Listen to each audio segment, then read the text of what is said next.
দীর্ঘদিন ক্ষমতায় থাকার কারণে আওয়ামী লীগের মন্ত্রী এমপিরা বেপরোয়া হয়ে উঠেছিলেন, যে যেভাবে পেরেছিলেন লুটে পুটে খেয়েছেন। টেন্ডারবাজি, জায়গা জমি দখল, নানা অবৈধ কাজে পটু ছিলেন তারা।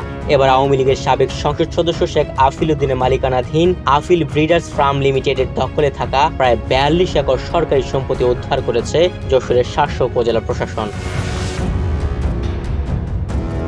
জানা গেছে, সাবেক এমপি আফিল উদ্দিন ক্ষমতার অপব্যবহার করে সরকারি এসব জমি দখলে নিয়েছিলেন। Double million offer, Walton fridge কিনে পেতে পারেন 20 লক্ষ টাকা, রয়েছে কোটি কোটি টাকার নিশ্চিত উপহার। তৎকালীন তার দখলদারিত্বের বিরুদ্ধে কেউ কথা বলতে পারত না। শার্শা উপজেলা নির্বাহী অফিসার কাজী নাজিফ হাসান যোগদানের 2 মাসের মাথায় অবৈধ দখলে থাকা সরকারি সম্পত্তি উদ্ধার করেন। উপজেলা নির্বাহী অফিসার কাজী নাজিফ হাসান নিজের ফেসবুক আইডিতে পোস্ট করে তথ্য জানিয়েছেন। 19 নভেম্বর মঙ্গলবার সকাল থেকে সন্ধ্যা পর্যন্ত উপজেলা নির্বাহী ম্যাজিস্ট্রেট, সহকারী কমিশনার ও তার কার্যালয়ের কর্মকর্তা কর্মচারীদের সাথে নিয়ে সরকারি জমি উদ্ধার করেন। সকল ধরনের অনিয়ম ও দখলদারের বিরুদ্ধে উপজেলা প্রশাসনের অভিযান অব্যাহত থাকবে।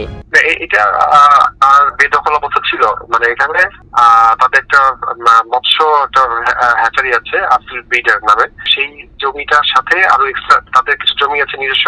একই সাথে প্রায় 41.9 একর সরকারি খাস জমি ছিল পাশে, ওইটাও তাদের দখলে ছিল।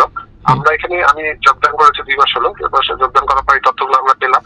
তারপরে আমরা ওই পুরা জমিটা আমাদের ভূমি অফিসের মাধ্যমে, এসিডেন্ট অফিসের মাধ্যমে, তহসিল অফিসের মাধ্যমে লোক দিয়ে আমরা পুরো জমিটা উদ্ধার করেছি। এটা সরকারি দখলে নিয়ে এসেছি আমরা। একটা তো একটা বড় দখল ছিল, সেটা উদ্ধার করেছি। এছাড়াও অন্যান্য যে সরকারি জমি বেদখল আছে সবগুলো আমরা উদ্ধার করে সরকারি দখলে নিয়ে এসেছি। তুহিন ভুইয়া, বাংলাদেশ প্রতিদিন।